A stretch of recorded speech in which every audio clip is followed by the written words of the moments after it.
안녕하세요, 구독자 여러분. 저는 현재 초등학교에서 아이들을 가르치고 있는 한 구독자입니다. 학생들을 가르치다 보면 참 많은 일을 겪게 되는데요. 오늘은 그 많은 일 중 저의 인생을 바꿀 만큼 특별했던 사연을 전달해 드리려고 합니다. 저는 고아로 자랐어요. 우는 것밖에 못하던 갓난아기인 저를 고아 원장님이 문 앞에서 주워 오셨다고 하죠. 저를 낳아준 사람은 저에게 이름조차 지어주지 않았기 때문에 제 이름은 제가 고아원으로 오던 날 당직을 서시던 선생님의 이름 하나씩을 따 이현정이라는 이름을 가지게 되었습니다. 이런 사실이 딱히 부끄럽지는 않았어요.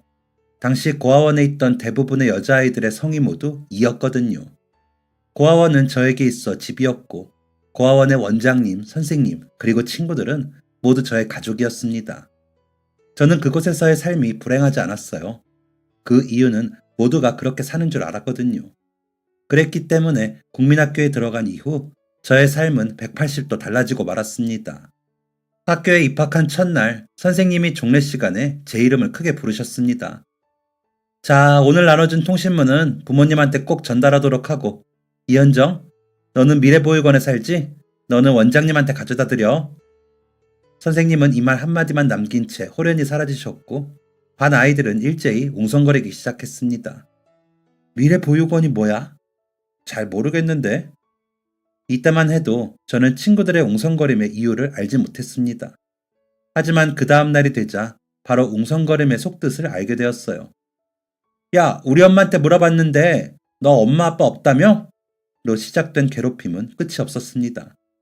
입학식 때만 해도 친하게 지내보자 라며 손을 내밀던 친구들은 저를 피하기 바빴고 제 옆에 앉으면 더러운 것이라도 없는 양 행동했죠. 한 아이는 우리 엄마 아빠가 그러는데 부모 없이 자란 애들은 못 배운 게 많아서 옆에 두면 사고만 칠 거래. 그러니까 난 너랑 안 놀 거야. 라는 말을 하기도 했습니다. 지금이야 그런 말을 들으면 웃기고 있네. 라며 코웃음을 쳤겠지만 그때 저는 너무나 어렸고 아무 생각 없이 내뱉는 친구들의 말을 빗으로 삼아 제 가슴에 꽂고 있었어요. 저는 점차 말을 잃어갔고 작은 상황에도 울컥하고 방어적으로 행동하는 아이로 변해갔습니다. 그렇게 스스로를 갉아먹고 있던 어린 저를 건져내준 건 다름 아닌 저와 같은 날 고아원에 들어온 한 살 오빠 박희철이었어요. 저와는 다르게 이름을 가지고 고아원으로 들어온 희철의 오빠는 제 눈에 어른 같은 존재였습니다. 고작 한 살밖에 차이가 안 나는데도요. 희철 오빠는 어느 날부터 저를 데리고 등하교를 하기 시작했습니다. 30분 정도 걸어가는 동안 오빠는 저에게 이런저런 이야기를 해주었어요.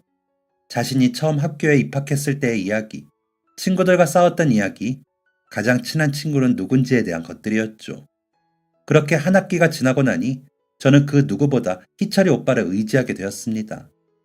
희철 오빠는 제 반 아이들에게 자신을 꼭 현정이 오빠라고 소개했어요. 그렇다 보니 이제 갓 학교를 입학한 1학년 아이들은 더 이상 저를 건들지 않았습니다. 오빠와 함께 다니면서 저에게는 친구가 늘었어요. 저의 성격이 다시 밝아진 이유도 있겠지만 오빠의 친구들과 친하게 지내는 모습을 부러워한 동급생들이 저에게 다가왔기 때문이었죠. 저는 오빠와 둘도 없는 친구 사이로 지냈습니다. 정확히 따지면 남매처럼 자랐죠.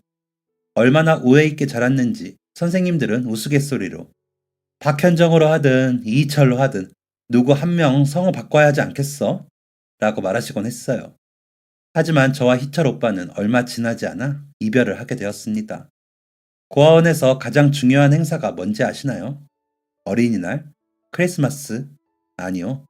고아원에서 가장 중요한 날은 누군가가 입양을 가는 날입니다. 어느 날 주말, 낯설지만 좋아 보이는 차 한 대가 고아원 주차장으로 들어왔어요. 그곳에서 내린 한 부부는 굉장히 인상이 좋았죠. 저를 비롯한 고아원의 아이들은 현관문에 따닥따닥 붙어 건물 안으로 들어오는 그 부부를 바라보고 있었습니다. 그 모습을 지켜보던 아이들은 모두 이런 생각을 하고 있었을 거예요.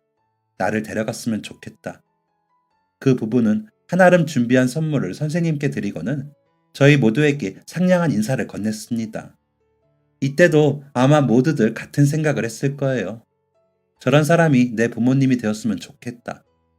하지만 두 분은 이내 원장실로 사라지셨고 원장님은 얼마 지나지 않아 희철 오빠를 부르셨습니다. 희철 오빠는 어디에 있었는지 한동안 밖에 나오지 않다가 원장님의 호출을 듣고는 나타났어요. 작은 가방을 꼬린 상태로 말이죠. 저와 눈이 마주친 오빠는 어딘가 미안한 듯 애써 제 눈을 피했습니다.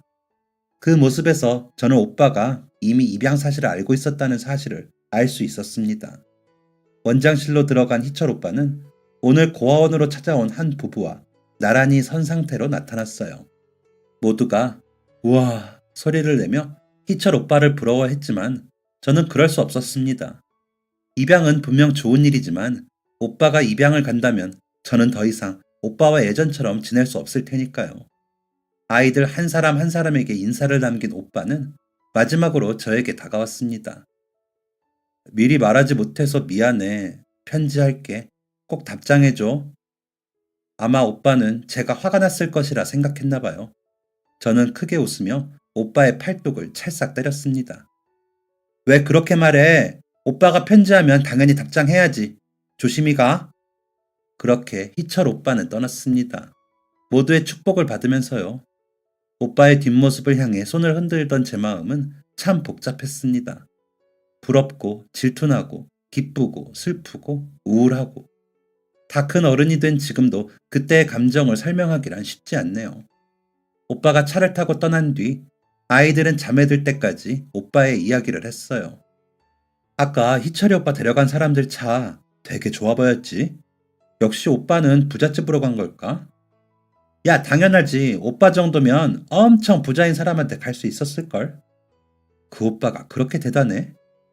우리 사이에서는 완전 연예인이었잖아. 성적도 좋지. 얼굴도 하얗고 잘생겼지. 그리고 얼마나 친절해. 하긴 장난만 치는 다른 남자애들이랑은 다르긴 했지. 그니까 희철이 오빠 부럽다. 저는 이 이야기를 들으며 조용히 눈물을 훔쳤고 그렇게 잠에 들었습니다. 편지는 오빠가 입양된 지 딱 한 달째 되는 날에 도착했어요. 11살이었던 오빠는 양부모님이 살고 계신 서울의 국민학교 4학년으로 전학을 가게 되었고 양부모님에게 다른 자식은 없었다고 합니다. 두 분 다 너무 좋은 분들이야. 나도 좋은 아들이 되기 위해서 노력하려고 계속 편지할게. 오빠는 정말 꾸준히 편지했어요. 무려 3년 동안 말이죠. 저도 오빠와의 편지를 즐거워했어요. 하지만 어느 날 오빠로부터 온 편지 한 통은 제 마음을 무너지게 만들었습니다. 현정아, 앞으로는 편지하기가 어려울 것 같아. 나 미국으로 유학 가게 됐어. 중학교 학기 시작하기 전에 가야 하니까 아마 이게 마지막 편지가 될 거야. 미국에서도 편지를 할 수 있도록 노력해 볼게.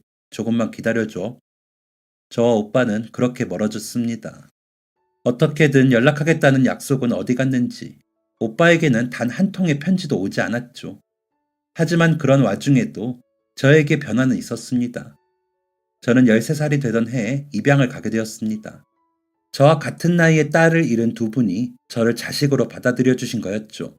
최유나라는 이름도 선물 받은 제 밑으로는 나이 차이가 많이 나는 6살짜리 동생이 있었는데 동생 또한 너무 귀여웠습니다. 저는 양부모님께 아주 큰 사랑을 받았어요. 동생과 저를 차별하신다던가 죽은 첫째 딸의 모습을 저에게 강요하지도 않으셨죠. 그 사랑이 너무 과분해서 입양된 지 몇 년간은 내가 이런 사랑을 받아도 되는 사람인가? 라는 의문을 늘 가슴속에 품고 살았습니다. 그렇게 고등학생이 되었을 때 저는 이 질문에 대한 답을 내리게 되었어요. 나는 사랑받을 만한 사람이다. 그리고 사랑받은 사람은 내가 받은 만큼의 사랑을 베풀 줄 알아야 한다. 나 같은 아이에게 사랑을 줄 수 있는 선생님이 되자. 사실 이런 생각을 하게 된 데는 국민학교 1학년 담임선생님과의 일이 한몫을 했습니다. 아이들 앞에서 제가 고아원 출신이라는 것을 아무렇지 않게 이야기하고 친구들에게 괴롭힘을 당해도 아무 말씀하지 않으시던 그 선생님 말이죠. 저는 그런 선생님들만이 이 세상에 존재한다면 삐뚤어지고 상처받는 아이들이 너무나 많아질 것이라고 생각했고 그런 아이들이 생겨나지 않도록 선생님이 되기로 결정한 것이었습니다. 그렇게 저는 교대 진학을 목표로 공부를 시작했어요. 아주 다행스럽게도 공부는 제 적성에 딱 맞았습니다. 하루 종일 책상 앞에 앉아 교과서를 탐독해도 지치지 않았죠. 얼마나 공부에 열심이었는지 하루는 양부모님이 제 어깨를 붙잡고 눈물을 흘리기까지 하셨어요. 제가 이렇게까지 쉬지 않고 공부를 하는 이유를 오해하셨기 때문이었죠. 네가 이렇게까지 공부를 하지 않아도 너는 엄마 아빠 딸이야. 저는 작은 미소와 함께 한숨을 쉬며 두 분을 위로해드려야 했습니다. 내가 입양하기 때문에 특별한 부담감을 느끼고 있는 게 아니라고. 두 분이 나를 얼마나 사랑하고 계신지는 나도 잘 안다고 말이죠. 마음이 여린 저의 부모님은 눈물을 쓱쓱 닦으며 그게 정말이냐고 물으셨고, 저는 몇 번이나 두 분을 안심시켜드린 후에야 정식으로 교사가 될 수 있었습니다. 교대를 졸업하고 임용고시에 합격하고 첫 출근을 한 나이가 고작 24살이었어요. 부모님은 결국 꿈을 이룬 저를 대단히 자랑스러워 하셨습니다. 저 또한 그런 부모님의 모습을 보며 뿌듯함을 감추지 못했죠. 어느 학교로 부임을 할지 정해진 이후 저와 가족들은 할머니의 생신을 맞아 할머니 댁으로 향했습니다. 정말 오랜만에 한자리에 모인 아버지의 형제들은 우리가 오기 전부터 술을 마셔 이미 거하게 취한 상태였어요. 저희 가족은 연로하신 할머니 곁에서 시간을 보내다가 거실로 나왔습니다. 술을 마신 어른들이 큰 목소리를 내는 상황은 아직 어린 동생에게 보기 좋은 모습은 아니었기 때문에 동생은 할머니 방에 둔 채로 말이죠. 저는 형제들과 술잔을 주고받는 아버지 곁에 앉아 어른들의 이야기를 듣고 있었습니다. 그런데 소파에 누워 자고 있던 막내 삼촌이 벌떡 일어나 저에게 이런 말을 하더군요. 야, 유나, 네 선생님 됐다고? 아, 네. 임용 합격했고 어느 학교로 갈지까지 정해졌어요. 막내 삼촌은 제가 말을 마치자마자 피식 웃으며 해서는 안 될 말을 이었습니다. 이야, 공부한다고 미쳐서 코피 쏟고 다닌다더니 기어이 해냈네. 독하다 독해. 나는 그거 절대 못했을 텐데. 술에 잔뜩 취한 작은 삼촌의 말투가 묘하게 비꼬는 투인 걸 알아차린 어른들은 그만해라 이제. 취했으면 들어가서 자. 라며 작은 삼촌을 말리셨지만 작은 삼촌은 멈추지 않았어요. 아니, 내가 뭐 애를 잡아먹기라도 하나? 그냥 나는 신기해서 그래. 유나야, 너 낳아준 엄마는 너가 이렇게 될 줄 알았으면 너를 버리고 갔을까? 저는 순간 제 귀에 큰 문제가 생긴 줄로만 알았습니다. 하지만 막내 삼촌의 입에서 나온 말은 모두 현실이었습니다. 제가 충격을 받은 듯 멍하니 앉아있자 아버지는 벌떡 일어나 고함을 치셨어요. 그만하지 못해? 막내 삼촌은 뭐에 씬 건지 말을 멈추지 않았습니다. 아니지, 아니야. 지 배 아파서 낳은 딸 버리고 도망간 엄마 손에서 자랐으면 이렇게 잘 못 컸지. 야, 유나야, 너는 꼭 니네 부모님한테 효도해라. 알겠지? 순식간에 공기가 얼어붙는 게 느껴졌고 어머니는 제 손을 잡고 일으켜 현관으로 향하셨어요. 아버지의 형제들은 막내 삼촌을 끌어내 방으로 밀어 넣으려고 하셨죠. 아버지는 그 앞에서 손가락을 치켜 올리며 고함을 치고 계셨습니다. 문이 닫히기 전 막내 삼촌은 아버지에게 손가락질을 하며 이렇게 말씀하고 계셨어요. 피 한 방울 안 섞인 계집애를 오냐오냐. 창피한 줄 알아? 막내 삼촌은 분명 아버지에게 이야기했지만 그 말은 저에게 한 것이기도 했습니다. 불편한 마음으로 집으로 돌아온 날 아버지는 가족들과의 절연을 선언하셨어요. 놀란 제가 되묻자 아버지는 어머니에 대한 도리만 다 할 거다. 나는 내 아내, 내 자식들이 더 소중해. 무례하게 내 가족들한테 상처 주는 놈들 가만둘 생각 없다. 라고 대답하셨죠. 나중에 알게 된 사실이지만 막내 삼촌의 언행을 들은 아버지의 형제들은 모두 막내 삼촌을 두둔했다고 해요. 애가 오죽하면 그랬겠냐. 네가 이해해라. 말 맞따라 친딸도 아니지 않냐. 터놓고 말해서 어머니 돌아가시면 유산 나눠 가져야 하는데 피 한 방울 안 섞인 애가 그거 가져가게 생기지 않았냐. 라는 말 등을 했다고 하죠. 할머니 방에 있으면서 이 이야기를 들은 동생에게 얼마 전 들은 이야기입니다. 그동안 동생이 왜 이렇게까지 아버지의 형제들을 싫어하나 했는데 그런 이유가 있었더군요. 아무튼 저는 저를 최우선으로 생각해주는 아버지와 어머니, 여동생과 함께 행복한 삶을 살고 있었습니다. 학교에서도 초임교사로 최선을 다했죠. 그렇게 교사 6년차가 되었을까요? 서당계 3년이면 풍어를 읊는다고 교사 생활 6년이면 학교가 돌아가는 구조는 훤히 보게 되더군요. 아이들과 함께 지내는 것도 익숙해지고 학부모들 민원을 다루는 것에도 익숙해졌을 때쯤 정말 감사하게도 우수교원으로 선발되게 되었습니다. 우수교원은 무슨, 말만 우수교원이겠지 생각했지만 우수교원의 특혜는 정말 대단했습니다. 바로 캐나다로 교육을 받으러 가게 된 것이었죠. 아이들의 방학이 시작되자마자 우수교원들끼리 떠난 캐나다는 실로 대단했습니다. 하지만 감탄은 얼마 가지 못했습니다. 일정이 아주 힘들었기 때문이었죠. 와, 나 임용 준비할 때도 이렇게 힘들게 안 했던 것 같은데 라는 곡소리가 터져 나올 때쯤 한 동료가 외쳤습니다. 오늘이 마지막 날인데 좋은데 한번 못 가보고 한국 갈 거예요? 목소리 큰 동료의 외침에 모두가 동요하고 있을 때 그 동료는 쐐기를 박는 한마디를 남겼습니다. 우리 술 마십시다. 오랜 교육 일정에 지친 동료들에게 휩쓸려 도착한 작은 펍은 은은한 음악이 나오는 아주 분위기 좋은 곳이었어요. 동료들은 내가 이 고생을 하러 여기까지 왔냐부터 시작해서 이 교육 내용을 어디에다가 써먹을 것인지에 대한 일 얘기 등 자유로운 이야기를 쉼없이 해댔죠. 저는 동료들의 이야기에 웃으며 반응해 줄 뿐이었습니다. 이제 슬슬 피곤한데 들어가서 자고 싶다 라는 생각이 들었을 때 누군가가 부르는 소리가 들렸어요. 정아, 저는 뒤돌아보지 않았습니다. 그저 이 먼 캐나다에서도 한국 이름을 가진 사람이 있나 보네 라고 생각했죠. 낯선 남자는 지치지 않고 누군가를 불렀습니다. 현정아! 저는 잠시 멈칫했습니다. 고아원에 버려진 저에게 붙여진 이름이 바로 현정이었기 때문이죠. 조금 당황스러워하고 있는데 뒤에서 한 번 더 목소리가 들렸습니다. 이현정? 어느새 가까이 온 낯선 남자의 목소리에 고개를 돌리니 너무나 익숙한 얼굴을 하고 있는 사람의 얼굴이 보였습니다. 희철 오빠? 역시 너 맞는구나. 저를 끌어안고 반가워하는 희철 오빠는 교포의 느낌이 더 컸어요. 딱 봐도 그동안 한국에 들어오지 않은 게 보일 정도였습니다. 저는 그런 희철 오빠를 반가워했고 동료들은 어리둥절한 표정으로 저희를 바라보았어요. 저는 동료들에게 간단하게 설명한 이후 자리를 옮겨 오빠와 이야기를 이어나갔습니다. 아니, 어떻게 된 거야? 어떻게 우리가 여기서 만나? 그리고 오빠는 나를 어떻게 알아봤어? 나 옛날에 비해 많이 예뻐져서 알아보기 힘들었을 텐데. 능글맞은 저의 질문에 오빠는 옛날과 똑같은 웃음을 짓고는 제 볼을 콕 찌르며 이렇게 말했어요.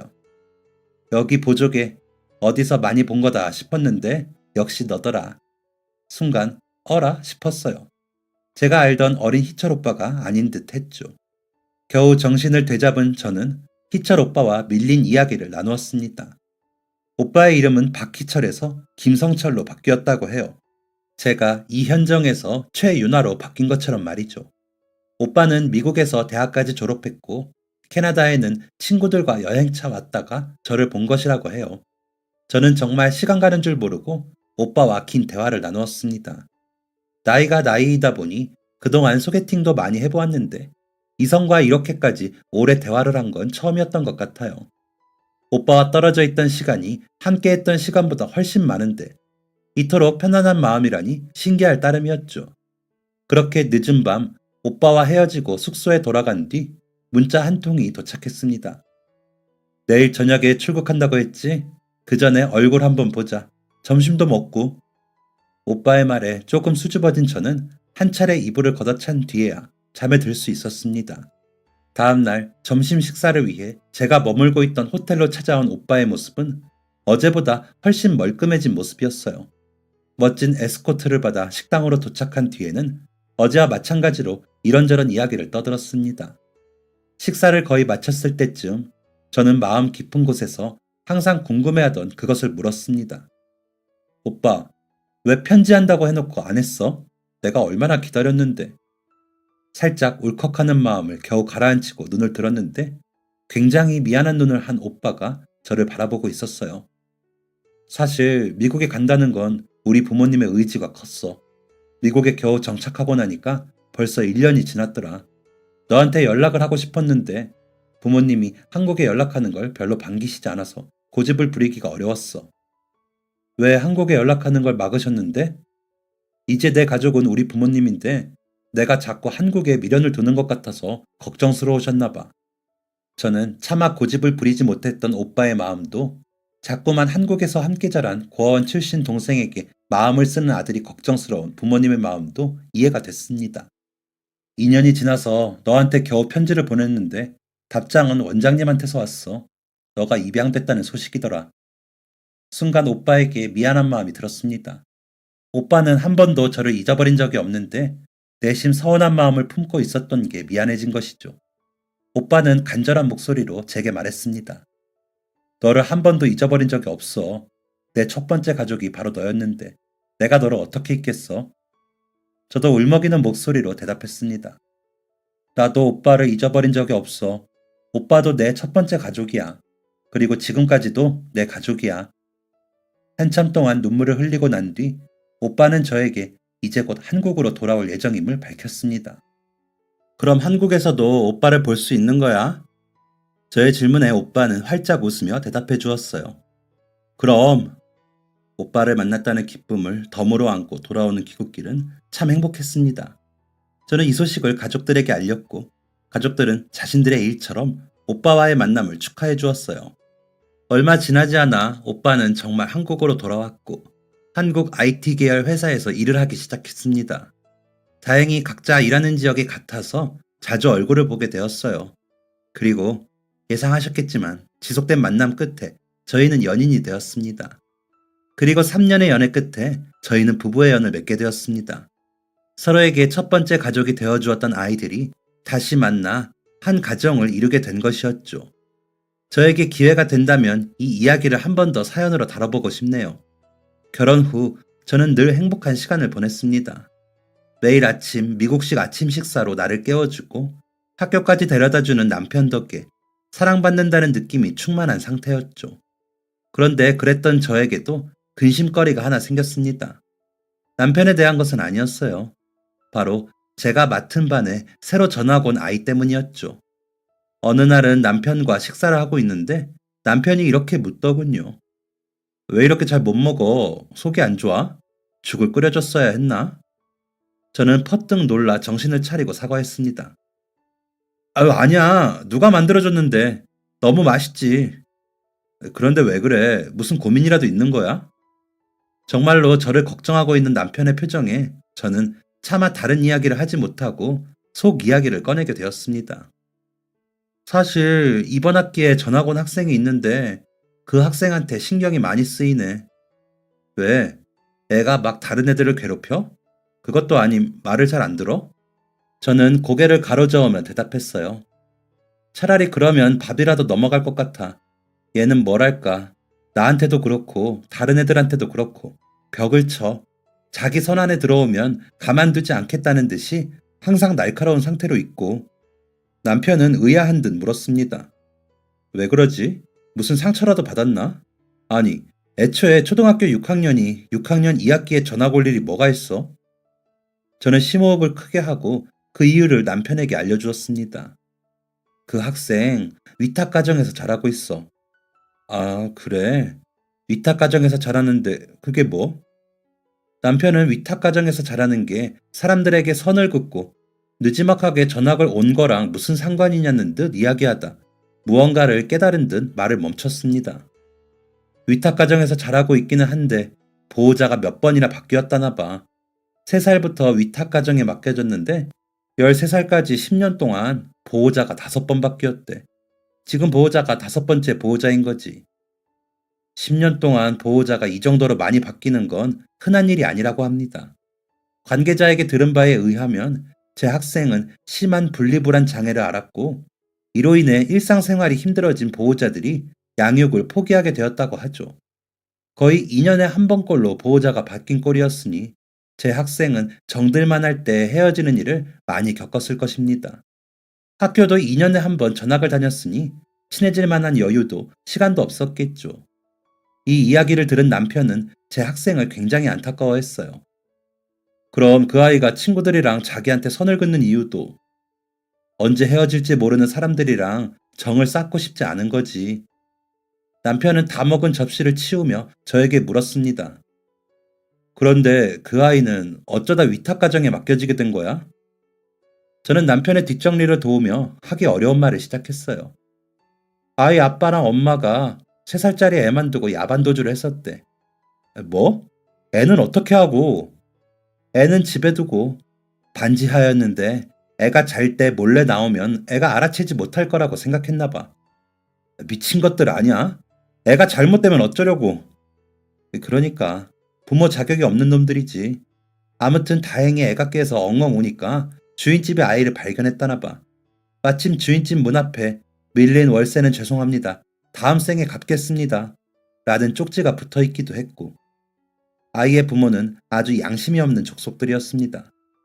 밀린 월세는 죄송합니다. 나중에 갚겠습니다도 아니고 다음 생에 갚겠습니다라니. 게다가 그 사람들은 경찰 수사를 통해 붙잡히게 되었고 그 과정에서 이혼을 하게 되었다고 합니다. 애엄마는 절대 애는 못 데려가겠다고 하지.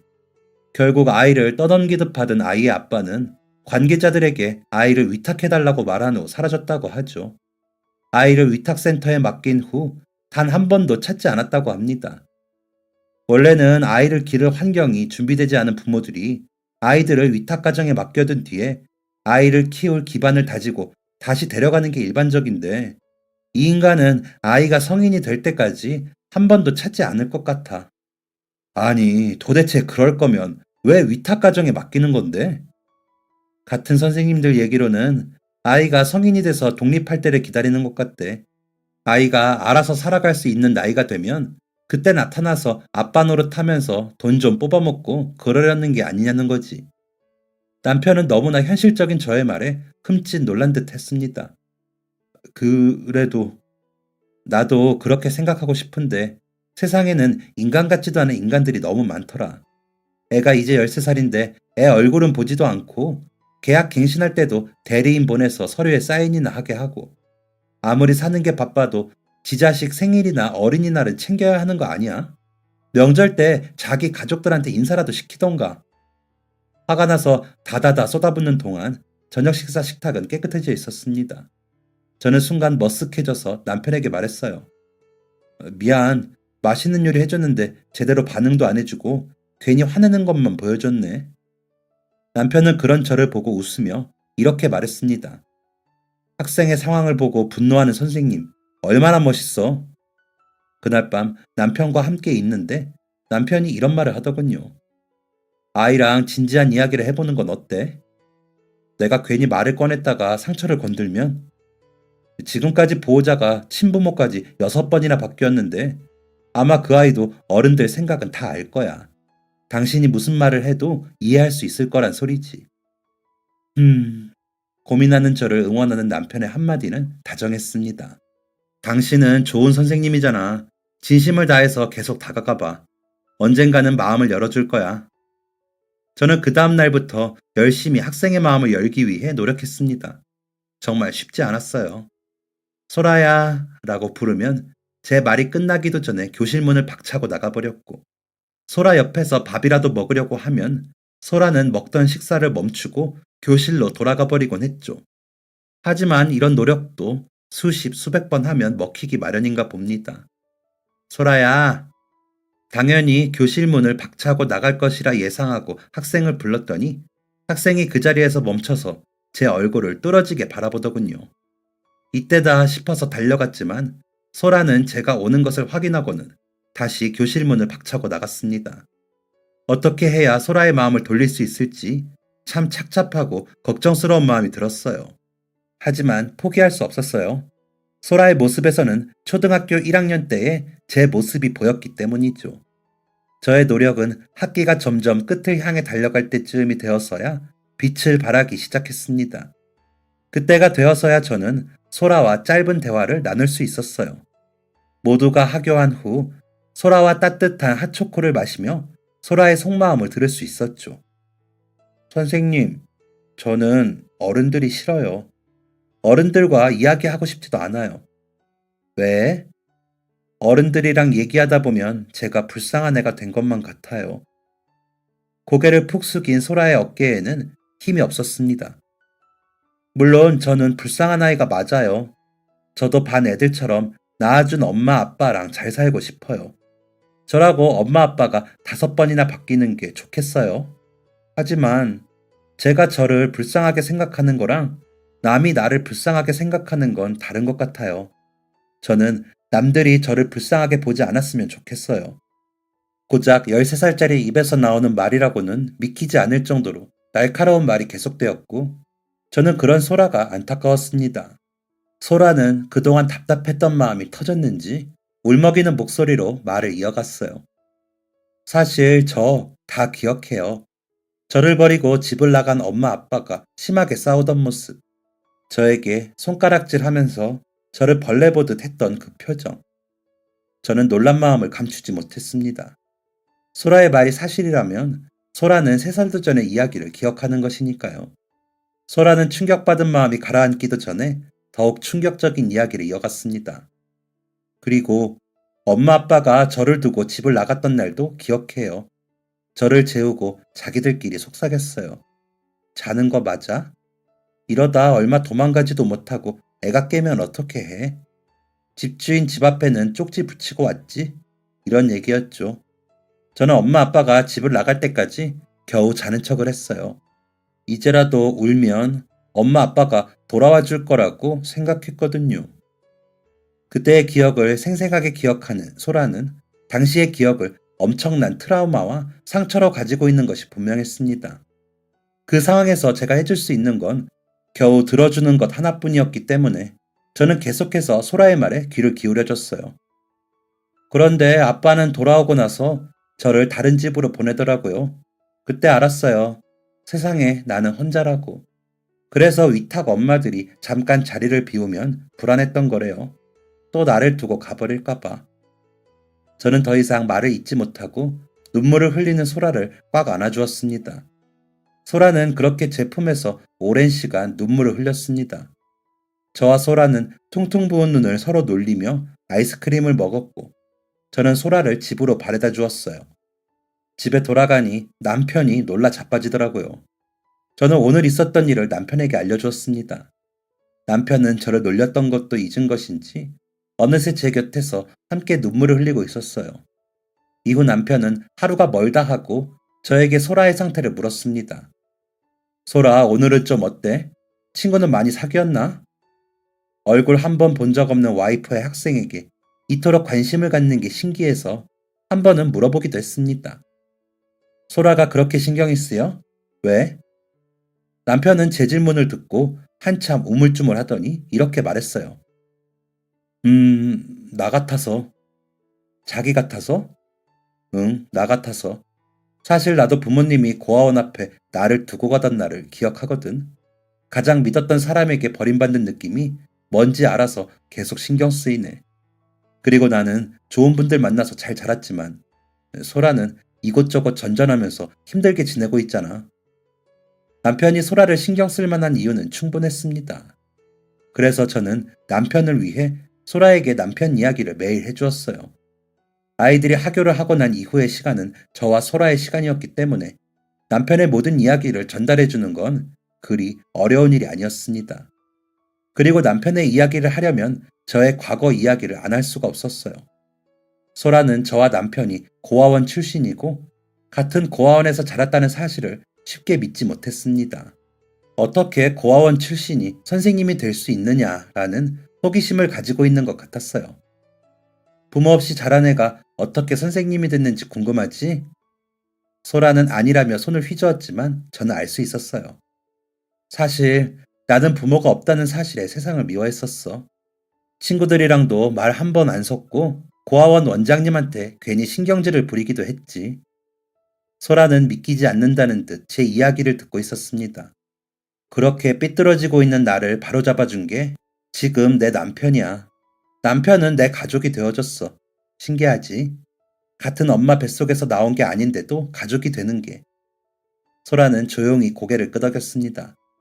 그렇게 소라를 집으로 바래다 준 저는 깊은 고민에 빠졌습니다. 같은 엄마 뱃속에서 나온 게 아닌데도 가족이 될 수 있다. 이 말은 제가 한 말이었지만 제 마음을 울렸기 때문이죠. 저는 이날부터 소라를 제 딸로 입양하는 걸 진지하게 고민하기 시작했습니다. 남편이 저의 가족이 되어서 저를 건져준 것처럼 저 또한 소라의 가족이 되어 소라를 건져주고 싶다는 생각이 든 것이죠. 하지만 이 말을 쉽게 꺼낼 순 없었어요. 남편과 저는 아이를 갖기 위해 계속해서 노력 중이었거든요. 그렇게 타들어가는 속을 안고 살아가던 중에 시부모님이 오랜만에 미국에서 돌아오셨어요. 오랜만에 만나 반가운 마음에 이런저런 이야기를 하고 있는데 남편이 아무렇지 않게 소라는 잘 지내? 라고 묻더군요. 남편의 질문에 시부모님은 소라? 라고 물으셨어요.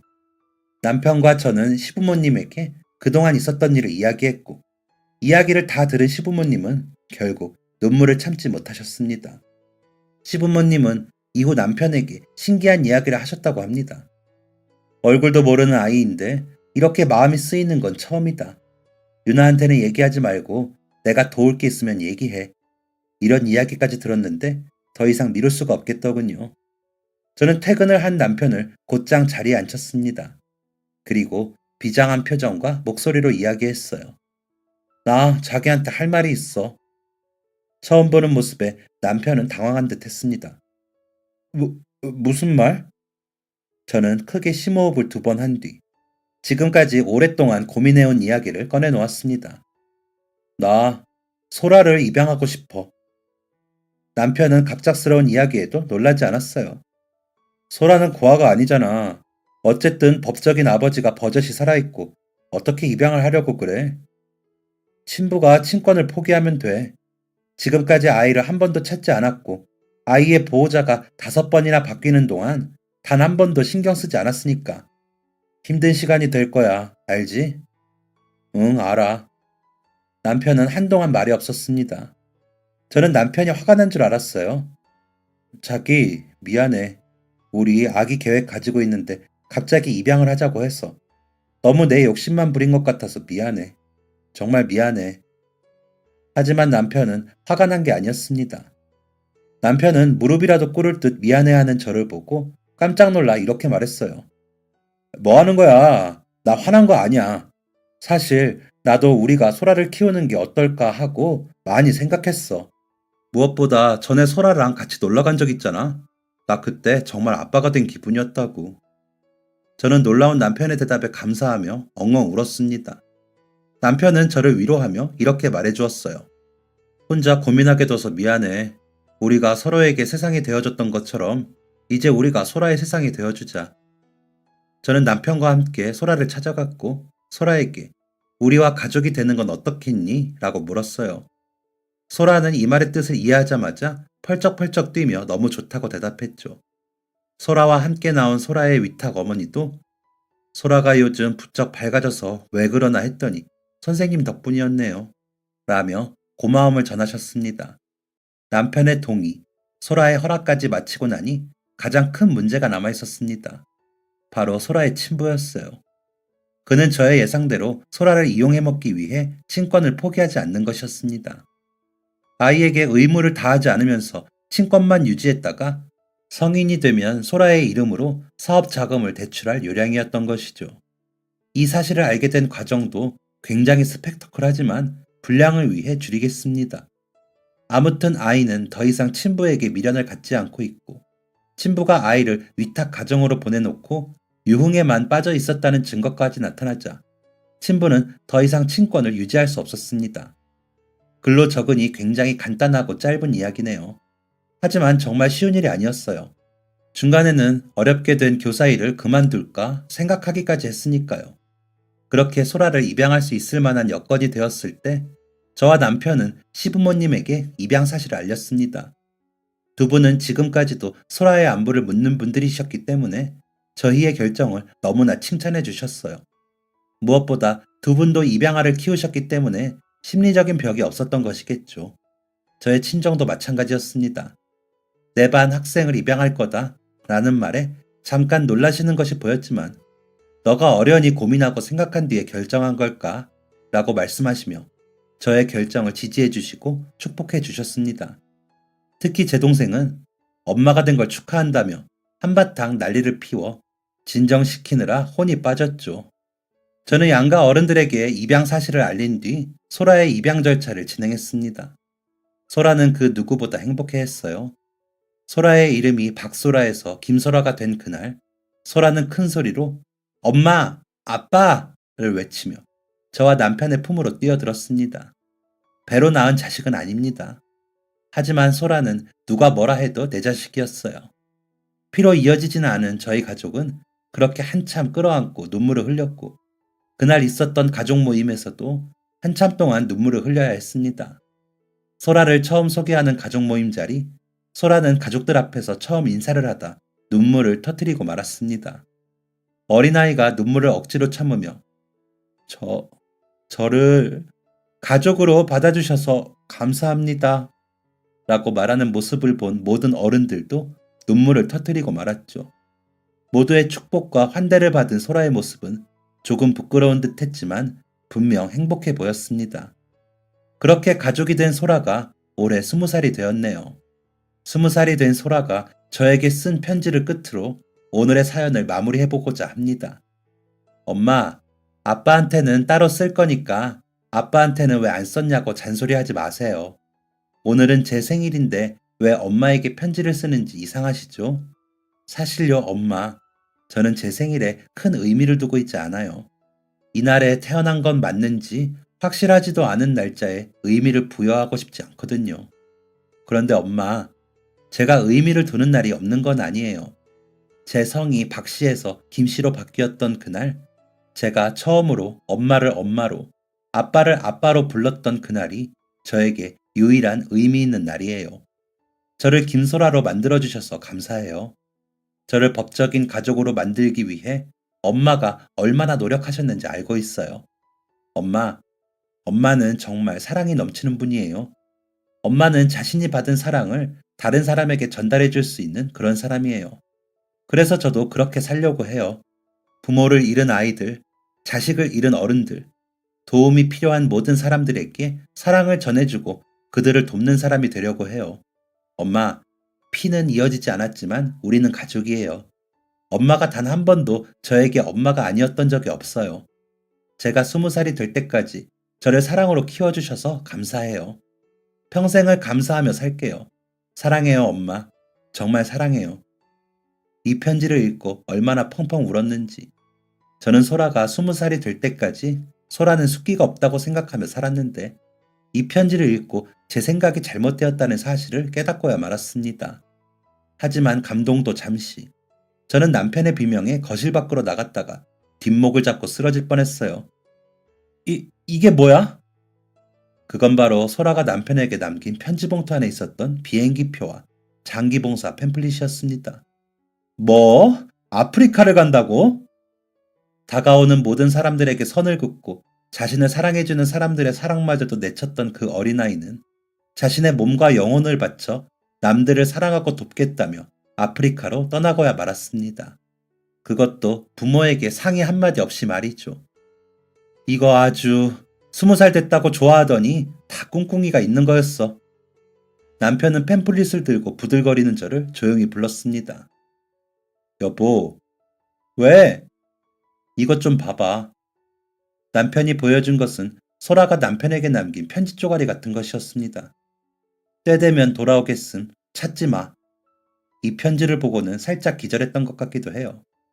소라는 엄마 아빠를 놀라게 한 것이 무색하게 매일매일 영상통화를 걸어왔고 사진을 보냈습니다. 매일 얼굴이 야위어가는 것 같아 마음이 쓰였지만 다른 사람들의 더러운 발을 닦아주며 행복함을 느끼는 소라의 모습을 보면 뿌듯한 마음도 들고 안타까운 마음도 들고 그러네요. 한 가지 중요한 이야기를 놓쳤네요. 저는 소라를 입양한 지 2년 차가 되던 해에 아이를 가졌고 3년 차가 되던 해에 아이를 낳았습니다. 소라에게는 나이 차이가 아주 많이 나는 늦둥이 동생이 생긴 것이지요. 혹시나 소라가 동생의 존재로 상처받지 않을까 걱정했지만 그런 걱정은 안 해도 되는 것이었습니다. 소라는 제 동생밖에 모르는 바보거든요. 부디 소라가 무사히 봉사를 마치고 건강한 모습으로 돌아올 수 있기를 바랍니다. 이 사연을 들으시는 분들도 함께 응원해주세요. 가족의 형태는 참 다양합니다. 피가 섞이지 않아도 사랑만 있다면 가족이 될 수 있죠. 그리고 그 사랑은 한 사람의 인생을 송두리째 바꿀 수 있는 힘이 있다는 것을 느낍니다. 저의 사연은 여기까지입니다. 긴 이야기를 읽어주셔서 감사드리고 오늘 하루도 행복하고 즐거운 시간 보내세요. 늘 건강하세요. 감사합니다. 지금까지 사연 들어주셔서 감사합니다. 사연이 재밌으셨다면 계시다면 구독과 좋아요를 눌러주세요. 감사합니다. 안녕히 계세요.